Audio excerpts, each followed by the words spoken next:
The floor still creaked where the first tile settled wrong. Right by the pantry. I never fixed it. Some part of me liked hearing the sound. It reminded me of 1992. Jason was 7 running barefoot in a cape he made from a pillowcase. I had flour on my cheek and a paintbrush in my hand. We built the house slow. Brick by brick. Even slower than we loved each other. I worked 2 shifts back then. Mornings at the school kitchen. Evenings at the bakery.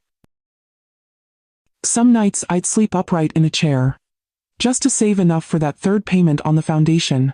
The walls didn't go up with magic. They rose on skip dinner's pennies from glass jars and the ring I sold when the roof fund came up short. It was never fancy. But it was solid. And for a long time it was mine. Until it wasn't. "Come in," I heard Angela say through the hallway. "Make yourself at home, this is Jason and my house." I didn't flinch. I was standing right there. She didn't even glance my way. I turned back toward the kitchen. The same tiles under my slippers. The same light flickering above the sink. But suddenly, I felt like a visitor. I walked slowly to the cabinet near the back wall. Opened the second drawer, the old one that sticks unless you pull it just right. And there it was. The envelope with the green ribbon. Inside, a faded certificate creased at the edges. Title of ownership: Clara Mae Thompson. No co-signer. No transfer. I had forgotten it was still under my name. But paper does not forget. And neither do bricks. They remember the hands that laid them. The silence they absorbed. The mothers they sheltered. I folded the document back into its place. Closed the drawer gently. Outside, Angela laughed. Some guest said, "Your place is gorgeous." And Angela said without a pause, "We're still adding our touches, but it's home now. No mention of me. Not once. If they forget who laid the first brick, do they deserve to live on the last one?" The house had always been a little too quiet after Frank passed. Even with the clock ticking and the kettle humming, the silence pressed in like fog. Jason came over that week with 2 paper bags of groceries. "Thought you could use some company," he said. He meant well. I nodded. Made tea, set out the floral china Frank had bought me in '88. The edges were chipped, but the roses still blushed through the cracks. Angela showed up the next morning, no warning, just a suitcase and a smile too wide to trust. "Jason thought we'd help fill the space," she said, her hand already on the stair rail. They settled in fast. First the guest room. Then a new coffee maker. Then different curtains. They said it was temporary. Just until they found a place of their own. I smiled through it. Because that's what mothers do. You smile when the towels disappear from your shelf. You smile when someone moves your saucepans. You even smile when your rocking chair is missing, replaced by something more ergonomic.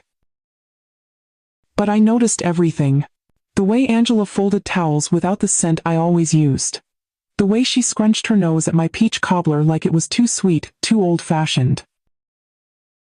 Jason laughed along. "Mama, Angela's just used to almond milk and air fryers." I stirred my tea, listening to the spoon click against porcelain. Somewhere upstairs, I heard boxes shifting. They were making space. Not for a nursery, not yet, but for something else.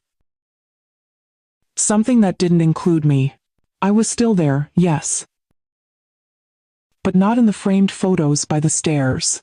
Not in the conversations over dinner. Not in the plans for the garden. I became something soft and quiet. Something you think out of habit then talk around like a piece of furniture. One night, I walked into the kitchen and saw Jason changing the label on a jar. He covered my handwriting with a sticker. "Spice blend, Angela's mix." He stood still. He didn't notice. That's the thing about being quiet for too long. Eventually people stop seeing you at all. And then one day they look around and say, "Well, if she's not using it." They mean the kitchen. But sometimes they mean your name. They moved my room downstairs that summer. Said it was for my convenience. No more stairs, Mama, Jason told me. Easier on your knees. Angela nodded, already peeling the comforter off my bed. She had a new duvet in hand, gray and sleek, and cold to the touch. I stood by the doorway watching my memories being folded away. Frank built that bed frame. Every creak in it meant something. Every drawer held a holiday, a fight, a make-up kiss. But I said nothing. I moved downstairs to the room where we used to keep the laundry baskets. It smelled like cedar shavings and paint. The only window looked out at the neighbor's brick wall. Jason said we'd make it cozy. Angela bought a rug thin, scratchy, a shade of beige that reminded me of old oatmeal. They brought in a narrow bed and a small lamp. And just like that, I was reassigned. No longer the owner. Just a resident. One afternoon I came home from the market and saw a new table in the dining room. A smooth marble top. Gold legs. Modern, Angela said, rubbing the edge like it was jewelry. I looked around for my oak table, the one with the scratch Jason made in 3rd grade. Gone. They had donated it. No ask. No mention. I checked the garage. Nothing. Checked the trash bins. Empty. They didn't even think it mattered enough to discard in front of me. That night I ate in silence. Jason scrolled through his phone. Angela hummed along to a playlist I didn't know. The chair I sat on wobbled. The new table was too high for my elbows. No one noticed. After dinner, I opened the hallway closet, the one with the dusty board games and old coats. My photo albums were gone. In their place, Angela's yoga mat and a box labeled seasonal decor. I turned slowly. In the bottom of the closet, half buried behind wrapping paper rolls, was the wedding portrait, face down. The frame cracked at the corner. I lifted it carefully, ran my finger over Frank's face. He looked so young. We both did. And in that small forgotten hallway, I felt myself slipping out of the house. Not in body, but in story. Sunday used to mean something. I would wake before the sun, put on my house dress, and start the biscuits before the floor warmed. Frank always said he could smell Sunday from the porch. Now, Angela orders brunch. Avocado toast. Lattes in paper cups with plastic lids. The stove stays cold. My kitchen feels like a museum now, all stainless steel and silence. I tried once. Woke up early, mixed flour and buttermilk the way my mother taught me. Rolled the dough just right. I had the pan in the oven when Angela walked in, her robe dragging the floor. "Oh," she said. "I thought we were doing bagels today." Jason walked in behind her, rubbing his eyes. "Mama, it's fine. You don't have to fuss anymore." Fuss. I wiped my hands on a towel and nodded. They went back upstairs. The biscuits browned without witnesses. I ate one at the sink. Still warm, but somehow colder than they used to be. Later that week, Jason posted a photo online. A wide shot of the living room, Angela standing near the new fireplace insert. The caption read, asterisk, asterisk, our first home, together. Building from scratch, one memory at a time. Asterisk, asterisk. I stared at the screen. The fireplace. That was Frank's last project. He tiled it during chemo, refused to leave it half done. I remembered him coughing between layers. But in that photo there was no hint of him. No trace of me. Just Angela smiling wide in my sweater. I checked the comments. Beautiful home. So chic. You guys make such a great team. Jason replied to one. We're still adding our touches, but it already feels like ours. I closed the laptop and sat still for a long time. In the corner of the guest room, the one with no closet rod and a flickering light bulb, I kept a small wooden box. Inside the bakery badge from my second job, a key to the shed Frank built, and a slip of paper from the city, confirming the final payment in 1992. I ran my fingers across the raised stamp. It still had my name. Only mine. The rest of the house may have forgotten me, but the walls remember. And so do I. They started hosting people without asking me. Friends from Jason's work, Angela's book club, even her sister from Raleigh, who left her wet boots by the door and never once looked my way. I would come out of my room and the house would already be full of voices I didn't recognize, of laughter that wasn't mine. Once I stood in the hallway holding a pie I'd baked. Peach and brown sugar.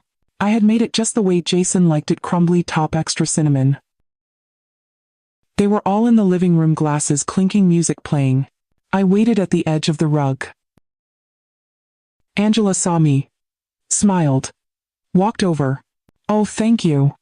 We'll put it out later," she said, taking the pie from my hands and placing it on the counter, next to a store-bought cheesecake. She never touched it. I checked later. One slice gone, mine. That was the last time I baked for their company. I stopped setting extra plates. Stopped asking if anyone wanted sweet tea. Angela began to rearrange the house more boldly. Took down the portrait of my parents, replaced it with a minimalist print of some dried plants.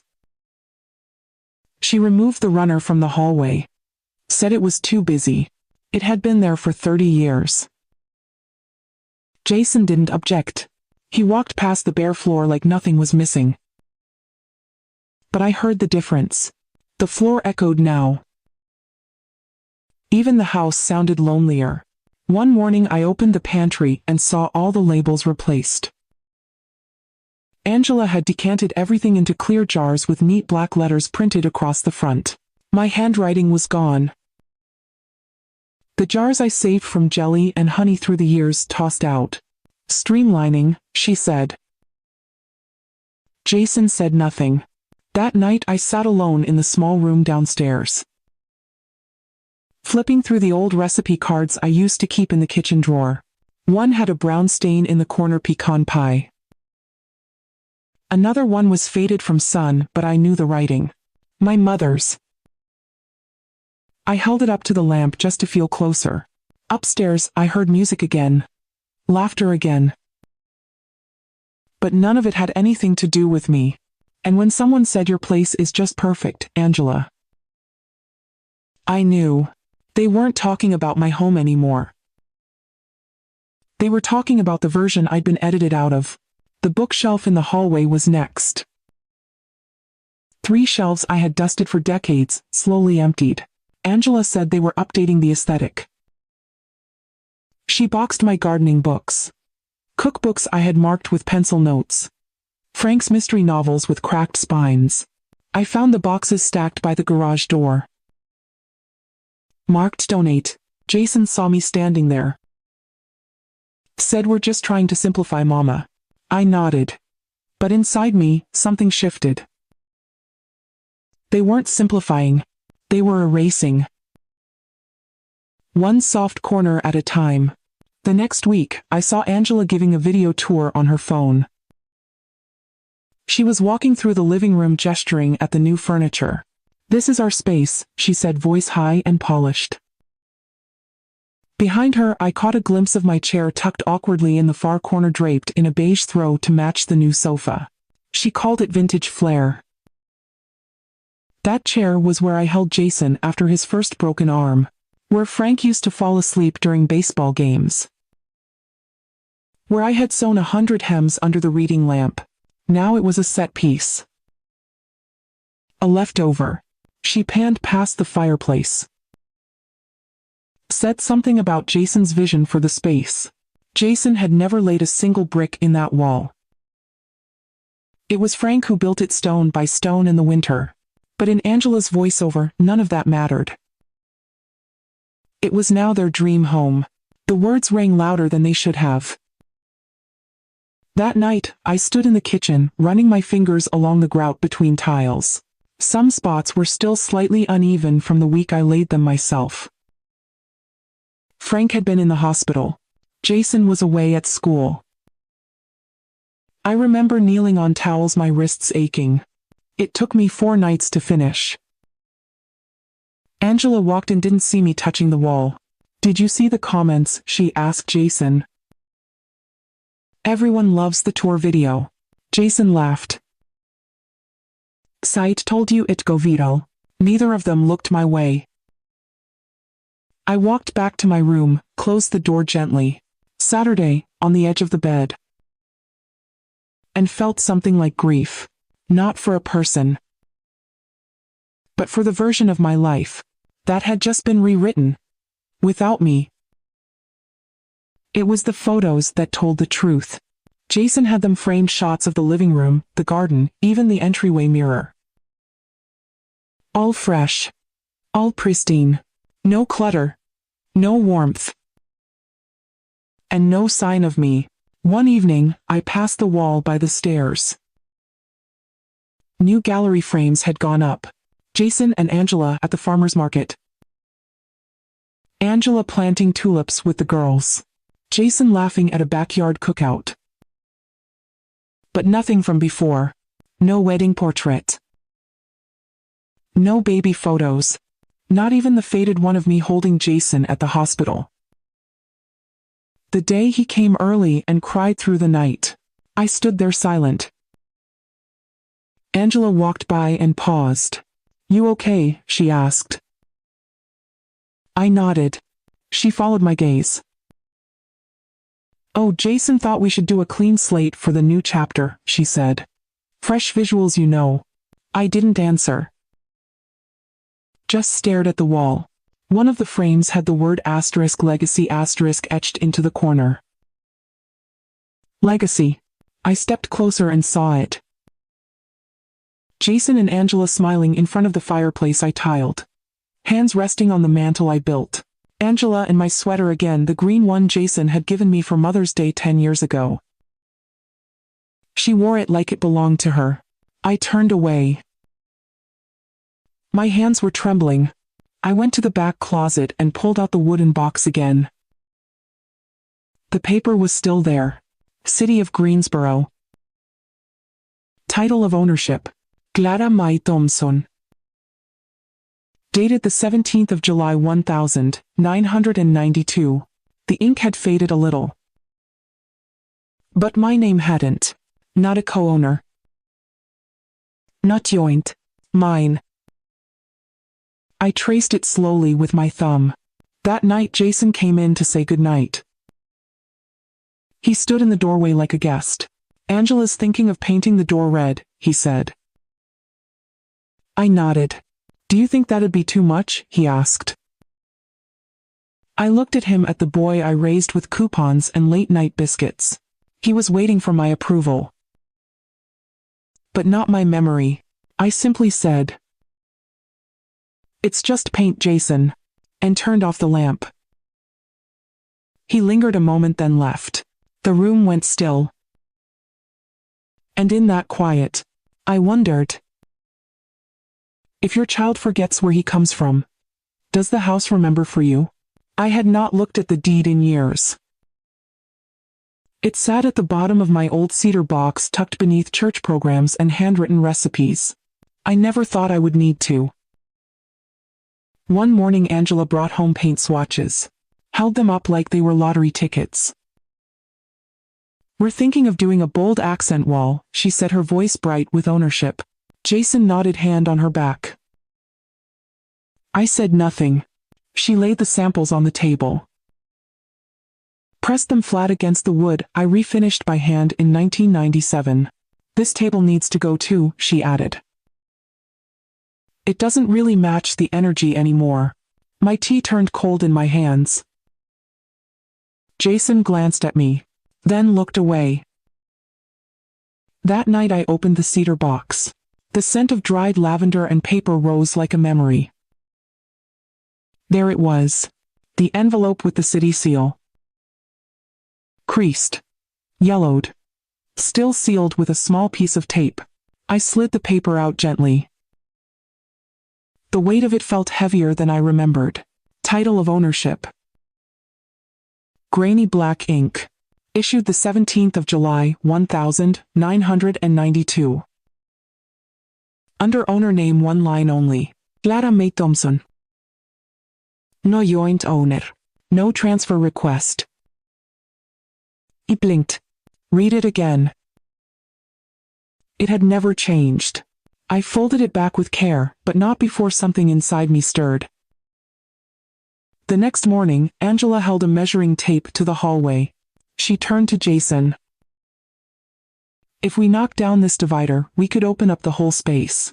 Jason nodded. I stepped forward. You'd need permit approval for that, I said. Angela blinked. Jason laughed softly. Mama, I think we can manage. I did not argue. But I walked to my room. Took the deed out again. Placed it flat on the table under the lamp. Read every word. Slowly. Deliberately. I made a phone call after lunch. Ruth Delgado, please, I said. A pause. Then a familiar voice. Clara Mae, good heavens. It's been years. Too many, I said. And I need a favor. We met 2 days later at her office behind the post office. Same plaid curtains. Sama shipped mug on her desk. She poured the tea herself. I handed her the envelope. She read it twice. Then looked up. Did you know you still hold this alone? I nodded. Her voice softened. What do you want to do, Clara? I looked out the window. Dogwood trees were blooming early this year. I want the truth back, I said. And I want them to hear it on paper. Ruth leaned back in her chair, reading over the lines one more time. You never refinanced. I shook my head. Frank and I paid it straight. 30-year note. No games. She whistled under her breath. That means this house is entirely yours. No liens. No joint stake. I know. Ruth tapped the edge of the desk with her pen. You want to reclaim title clarity, or begin full proceedings. I didn't flinch. Full. She paused. You understand what that means, right? I nodded. They live in a story that's not theirs. It's time they read mine. She opened a folder. Okay. Let's do this right. Over the next hour, we went line by line. Legal notification. Request for vacant possession. Intent to sell. I watched her hands move confidently. She had done this 100 times. But this was the first time it was for me. I remembered when she was a fresh graduate renting the back unit behind the bakery. I used to give her leftover rolls. She never forgot. When she slid the papers toward me, her eyes softened. You sure you want to go through with it? I looked down at my name printed so cleanly across the top. I'm not asking them to leave, I said. I'm asking them to remember who let them in. She nodded. How do you want to notify them? By mail, I said. No conversation. No confrontation. Certified delivery. Yes. I stood slowly, folded the signed forms into my purse like they were recipes. Ruth walked me to the door. Clara, this is a bold move. It's not bold, I said quietly. It's overdue. The air outside was crisp. A wind moved through the trees like it was clearing space. I walked home slowly, watching the light shift through the branches. Back at the house, Angela was rearranging the patio furniture. She didn't look up. Jason was nowhere in sight. I went to my room, shut the door gently, and placed the papers in the drawer under my socks. 3 days later, I stood at the mailbox, held the envelope in my hand. It had weight to it, more than just paper. I slipped it in, raised the red flag, then turned back toward the house. The bricks looked lighter somehow, like they had just exhaled. The letter arrived on a Thursday.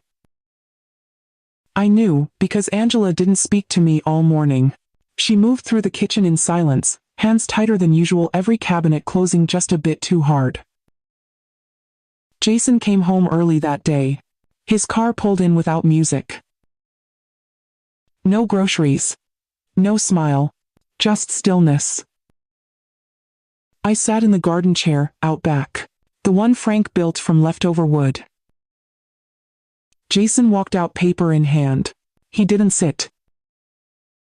"Mama," he said. His voice was softer than I expected. "You sent us an official notice." I nodded. "You're selling the house." "I'm reclaiming what's mine," I said. He looked down at the page. There was no warning. "There was," I answered. "You just stopped hearing it." He shifted his weight. Angela watched from the window, arms crossed. Jason ran a hand through his hair. "I thought we were building something together here." I looked up at him. "You moved into something already built." His jaw tightened. "But this is our home now." "No," I said gently. "It's where you live. Not what you built." We stood in the quiet for a moment. Then he said it. "We're family." I let the words sit in the air. "Family remembers," I said. "Family doesn't erase." He looked away. The paper crinkled in his fist. I stood. "You have 30 days. His shoulders dropped. "Why are you doing this?" I didn't raise my voice. I didn't cry. I just told the truth. Because I gave everything. And somehow I vanished. He didn't answer. Just walked back inside, closing the door slower than usual. That night I reheated leftovers. Ate alone in the kitchen that used to be mine. No one joined me. No one said goodnight. But in my chest, something unclenched. Later, as I passed the hallway mirror, I caught my own reflection. Harpined. Eyes tired. But clearer than they'd been in years. I stopped and looked at myself fully. Then whispered, "You're still here." Because for so long, they made me feel like I wasn't. I stood there steady and real. While somewhere down the hall Angela cried into her phone, and Jason sat with a deed in his hand. Wondering how he forgot. Who paid the first brick? The house got quieter after the letter. Not peaceful. Just quiet. Angela stopped playing music in the mornings. Jason took his calls outside. I moved through the days like a guest who had overstayed her welcome. They didn't ask me to leave. But they no longer asked if I'd eaten. No more.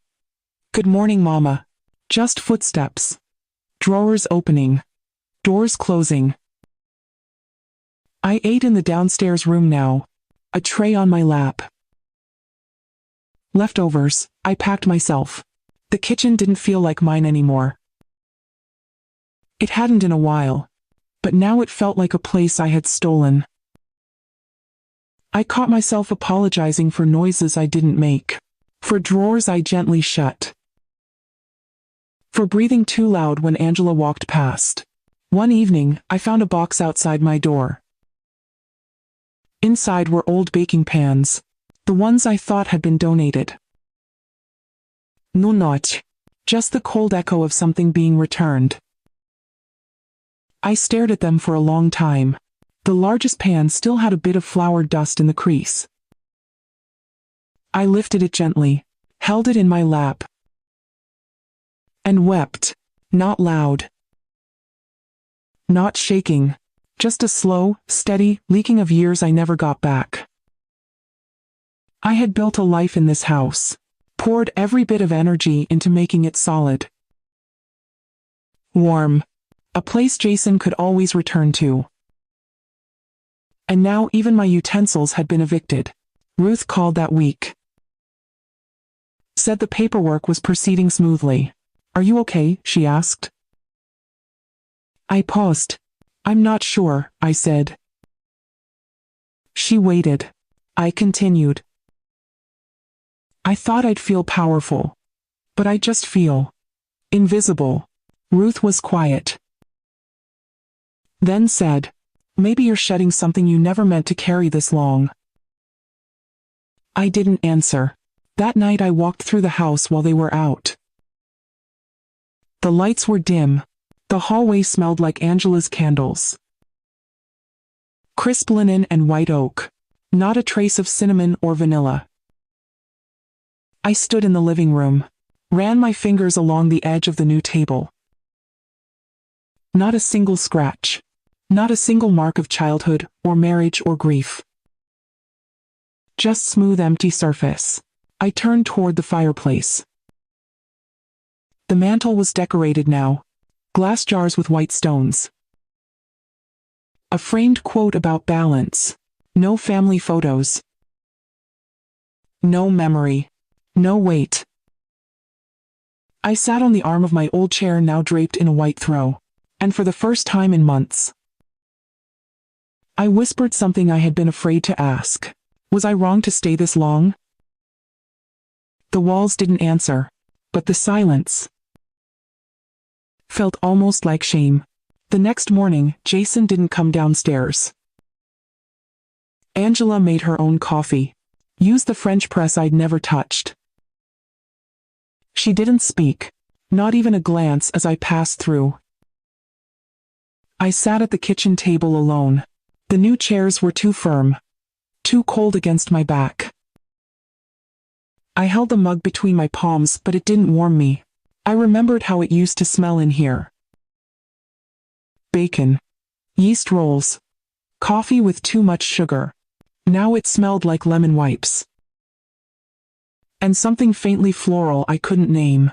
I brought out the recipe box from my room, set it on the table beside me, opened the lid. Inside, cards with bent corners, stained edges. Every recipe had a story. One for Jason's 5th birthday cake. One Frank made up for stew and never wrote down, so I did. My hands hovered over the card that read Summer Cobbler, Mama's Way. I closed the lid. Slowly, put it back in my lap. Angela walked in, keys in hand. She paused by the fridge, then turned. "We're going out tonight," she said. I looked up. Jason stood behind her. Didn't speak. Angela smiled politely, like I was a neighbor, not someone who had once held her husband as an infant. "Just a little space," she added. The words landed harder than she meant them to. I nodded. They left a few minutes later. Door closed. I sat still in the chair, staring at the countertop I once sanded myself. An hour passed. Maybe 2.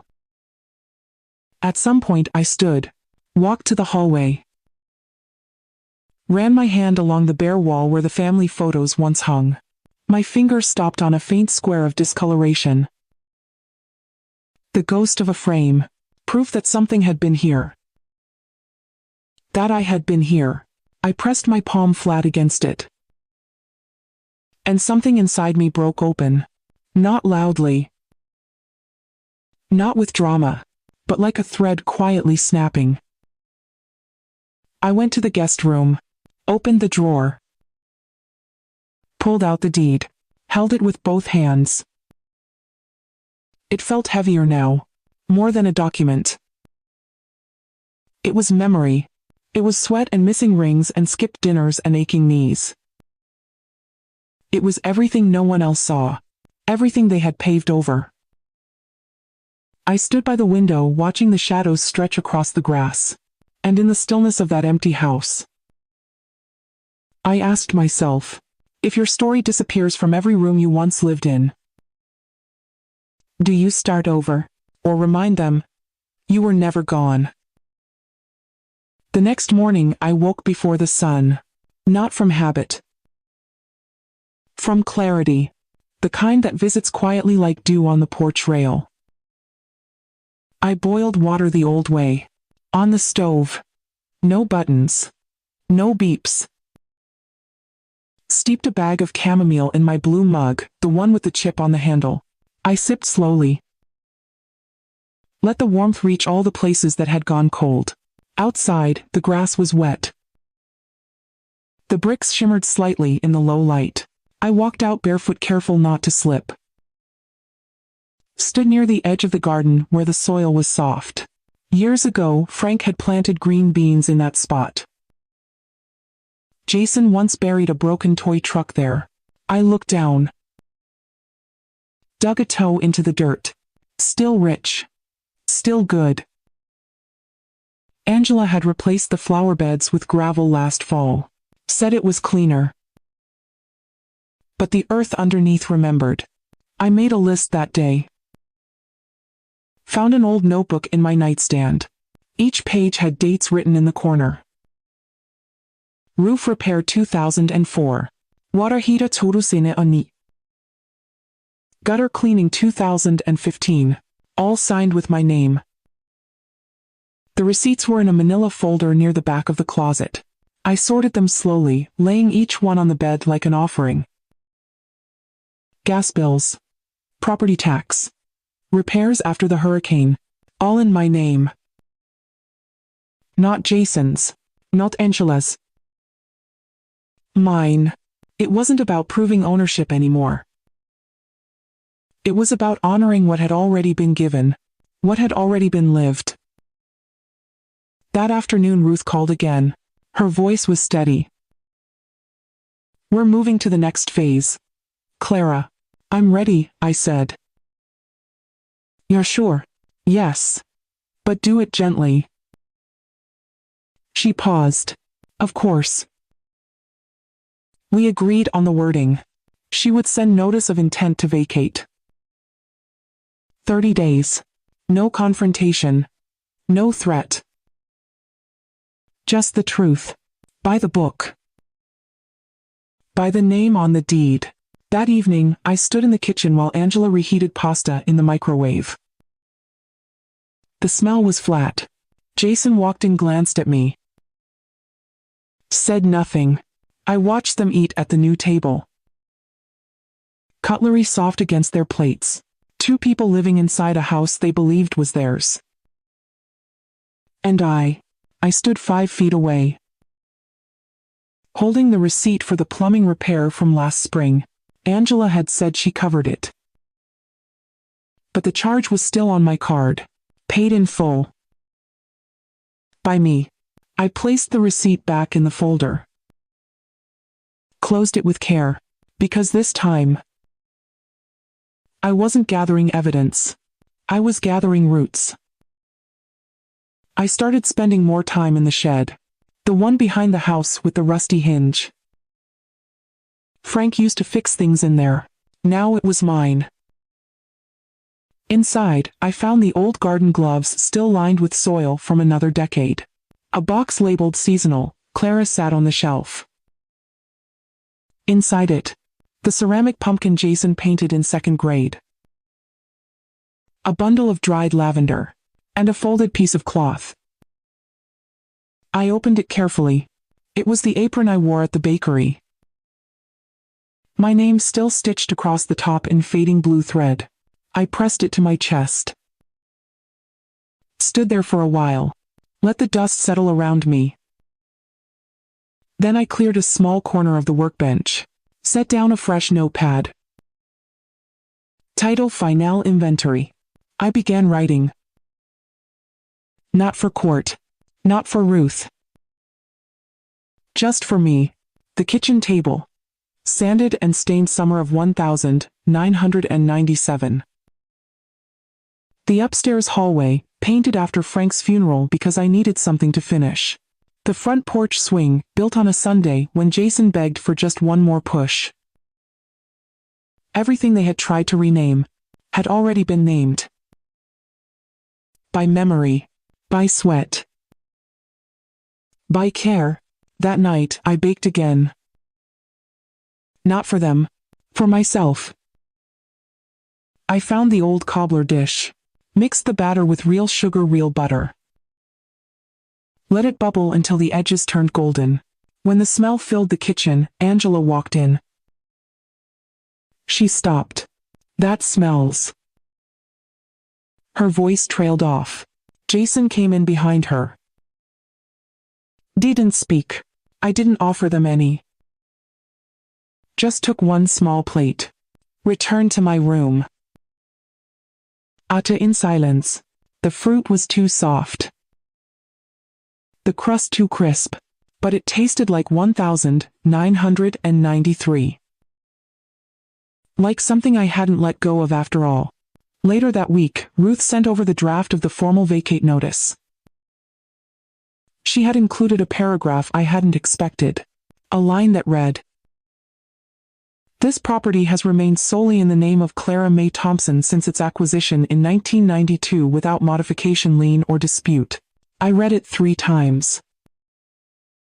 Not because I didn't believe it, but because it was the first time someone else had said it out loud. The letter was printed on thick paper. Clean. Crisp. Without apology. I sealed it myself. Addressed the envelope in my own hand. Ruth offered to send it through her office. But I wanted the red mailbox on our street to be the one that carried it. The same box Frank used to send holiday cards. The one Jason once taped shut because he was scared of bees. I walked out before sunrise. The dew clung to my slippers. I placed the envelope gently inside. Closed the metal lid. Raised the red flag. Then stood back and waited for nothing. Because I already knew. The house would change after this. Not in sound, but in weight. When I stepped inside, Angela was in the kitchen scrolling on her phone. Jason stood by the sink pouring cereal without milk. They didn't look up. And I didn't need them to. I went to the living room. Looked at the corner where my old chair had been pushed aside. I dragged it back. Placed it near the window. Sat down. Folded my hands in my lap. Angela walked by minutes later. Paused. Her mouth opened, then closed. Jason said nothing. But that afternoon, I saw the hallway wall. One of the frames was missing. In its place, an empty nail. Maybe it fell. Maybe someone took it down. I didn't ask. The space was better bare. That evening, Ruth called again. Letter confirmed. 30-day notice is official, she said. I breathed out slowly. Thank you. She paused. Are you okay? I looked around the room. The light hit the fireplace just right. It cast a line across the floor, straight, certain. I'm not gone, I said. I'm just getting started. She chuckled softly. That sounds like the woman I remember. And for the first time in months. I believed it too. Have you ever had to reclaim something quietly? Not to punish, but to be seen again. We welcome your story in the comments below. You never know who might need to read it today. The house didn't feel heavier after the letter. It felt clearer. Like someone had opened a window that had been stuck for years. I began to move differently. Not apologetically. Just. Precisely. I checked the attic for old paperwork. The insulation made the air thick. But I found what I needed. Original mortgage records. Signed contracts. Even the receipt from the first plumbing fix dated August 1993. I brought everything down, sorted it at the dining table. Angela walked by once, then again. On the third pass she stopped. Are you organizing something? I looked up calmly. Just my things. She didn't ask more. Didn't need to. The next morning, a thick white envelope slid under my door. I opened it carefully. Inside were printed pages. Typed. Double-spaced. From Jason. A request for reconsideration. He had written it like a report. Outlining how emotion had clouded judgment. How shared living had created confusion of space.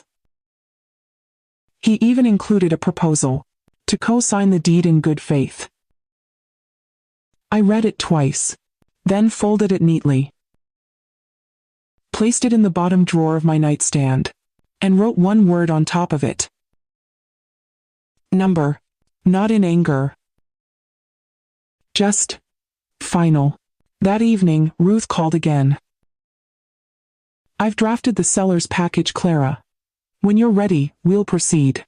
Do we need a valuation first? I asked. Yes. I'll send someone discreet. Good, I said. She paused. You sure you don't want to notify them yourself? No, I said quietly. Let the truth arrive by envelope.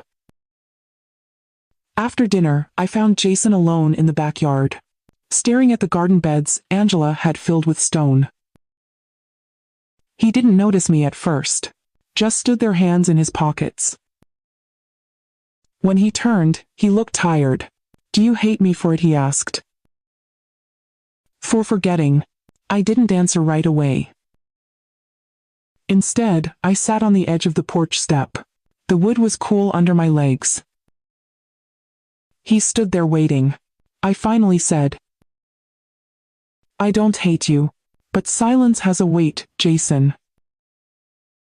It adds up. He nodded slowly. Then I guess this is the cost. I looked at him for a long time. Then said softly, it's not about cost. It's about naming things properly. He didn't reply. Just turned back to the stones. But I could tell. He finally heard me. The assessor came on a Tuesday. Middle-aged man. Neutral voice. Carried a clipboard. Angela answered the door.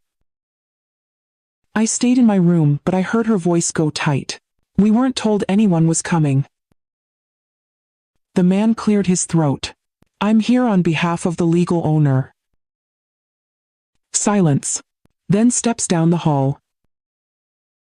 Jason knocked on my door. Did you send someone here? I opened the door slowly. Yes. He blinked. You could have told us. I looked him in the eye. I just did. He didn't argue. Didn't say thank you either. I followed the assessor through the rooms. He measured everything. Jotted down notes. Paused by the fireplace. Original brick, he asked. I nodded. My husband laid everyone.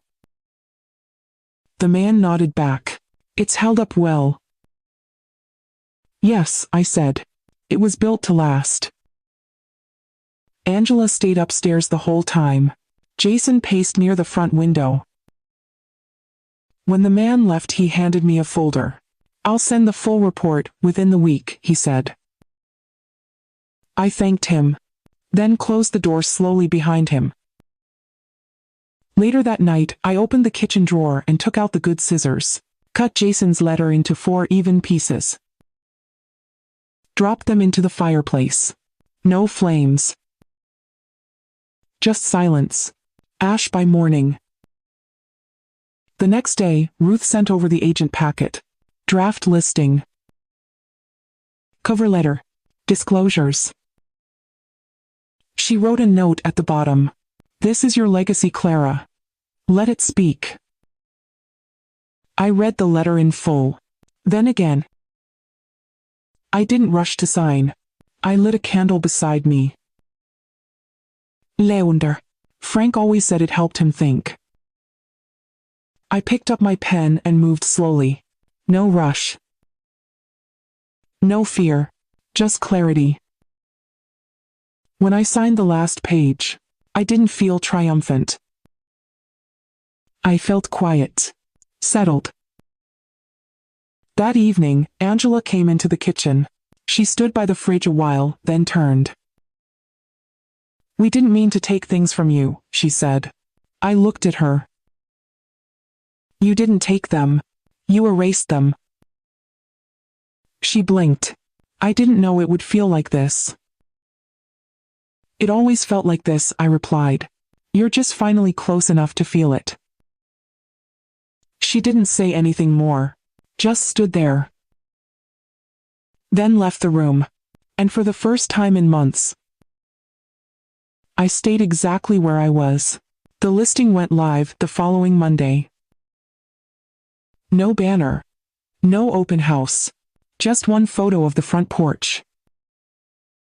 The bricks glowed softly in the early light like they knew something was coming. I didn't tell Jason. Didn't need to. Angela found it first.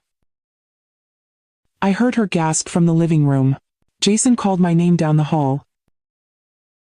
"Mom, can we talk?" I was folding towels. He stood in the doorway, phone in hand. "You're really selling it?" I looked up. "Yes." He stepped inside. "This was supposed to be for our kids." I folded the next towel. "Then you should have built it." He stared at me. "Do you really want to leave this house behind?" I paused. Ran my hand along the seam of the last towel. "I'm not the one leaving." He opened his mouth to argue, then stopped. Lowered his voice. "Where will you go?" I met his eyes. "That part isn't yours to worry about." Angela entered, then holding her phone. "There are people asking if it's a mistake," she said. I didn't respond. Jason sighed. "I don't want this to break us." I placed the towels in the basket. "This didn't break us, Jason. Silence did." He didn't follow me when I walked past. Didn't say another word. That evening, I sat on the porch. Watched the sky shift from gold to indigo. The wind was gentle. Carried the faintest scent of honeysuckle from the neighbor's fence. I closed my eyes for a moment. Heard the house behind me. Not the voices. Not the movement. Just the way it breathed. I opened my palm and imagined the first brick I ever paid for. $53.38. Saved in a coffee tin under the sink. And now I was taking the last one with me. Not out of spite. Out of memory. Out of truth. Jason walked past the window inside. He looked at me through the glass. And for the first time, he looked unsure of his place. Like maybe he wasn't the center anymore. Just a visitor. And I finally felt like the ground beneath me belonged to me again. The first offer came within 4 days. A young couple. No children yet. She worked at the local library. He restored antique furniture on weekends. Ruth forwarded the details to me with a simple message. "They love the brick. Said it feels lived in." I stared at the screen for a long time. Lived in. Not perfect. Not modern. But full of story. I called Ruth that afternoon. "Accept the offer," I said. "They want to come by next week," she replied. "Walk the property. Feel the space. Let them." I didn't tell Jason. I didn't need to. The news found its way into the house without me. Angela stopped moving things. Stopped rearranging. Even the scented candles disappeared. Jason went quiet. He made coffee without turning on the light. Carried it to the back porch and sat there, as if the house might speak to him if he waited long enough. I watched from the window once. He was staring at the bricks near the steps. The ones I laid myself. No gloves. Just aching palms and dry knuckles. Frank had offered to hire help. I told him no. If I build it myself, I said back then, no one can ever take it from me. I never imagined it would be my own son who tried. But it was never malice. It was forgetting. And forgetting, I've learned, hurts more than hate. That evening, Jason stood in the hallway holding a photo frame, the one of his third-grade science fair. I was standing behind him in the picture, hand on his shoulder. Angela walked in, saw the frame. "You taking that with you?" she asked. Jason didn't answer. He looked at the picture longer than he should have, then placed it face down on the hallway table. I walked by moments later, picked it up, dusted it off with the edge of my sleeve, returned it to the shelf in my room, where memories stayed right side up. That night Ruth called again. "Closing date will be mid-month," she said. "Would you like to meet the buyers?" I thought about it, then nodded even though she could not see me. "Yes." Quietly. She paused. "You know, Clara, you didn't just reclaim a house." "I know," I said. "I reclaimed a story. And stories, when they are finally told right, do not need to shout." The couple arrived on a Wednesday. She wore a soft green sweater. He carried a notebook with a leather strap. They stepped out of the car, slowly taking in the porch, the walkway, the curve of the old maple tree. I watched from the upstairs window. Angela opened the door. Her smile tight. "Come in," she said. "You're welcome to look around." The woman stepped carefully into the foyer, ran her hand along the stair rail. "This wood feels warm," she said. Jason stood by the kitchen, arms crossed. He didn't say much. The man asked a few questions. "Was the fireplace original?" Angela hesitated. Jason replied yes. "My father built it." The man nodded with quiet respect. They walked room to room, pausing in corners most people ignored. The woman stopped in the hallway. Looked at the bare spot where the pictures had once hung. "It feels like someone loved this place," she whispered. I came down the stairs slowly. Angela turned sharply. Jason looked surprised. The couple smiled. "Hello," the woman said gently. "You must be Clara." I nodded. They didn't reach for my hand. They didn't need to. They waited. "Let me speak first. This house has seen good years," I said. "My husband died here. My son grew up here." The man nodded. "We can feel that," the woman added. "It's not just walls. It's memory." I looked at her, saw something kind in her eyes. Not pity. Recognition. I led them to the kitchen, pulled open the middle drawer, took out a small tin. Inside, one of the first receipts.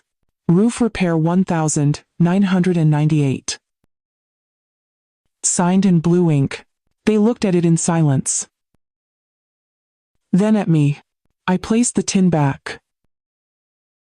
Closed the drawer. "This house doesn't need to be perfect," I said. "It just needs to be remembered right."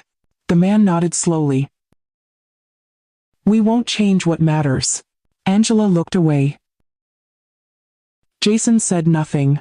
When the couple left, they walked the edge of the lawn one last time. stopped at the mailbox. The man touched the red flag gently. "This part," he said. "This is where the story turns." He didn't know how right he was. Inside, I poured myself a cup of coffee. No one joined me. I didn't mind.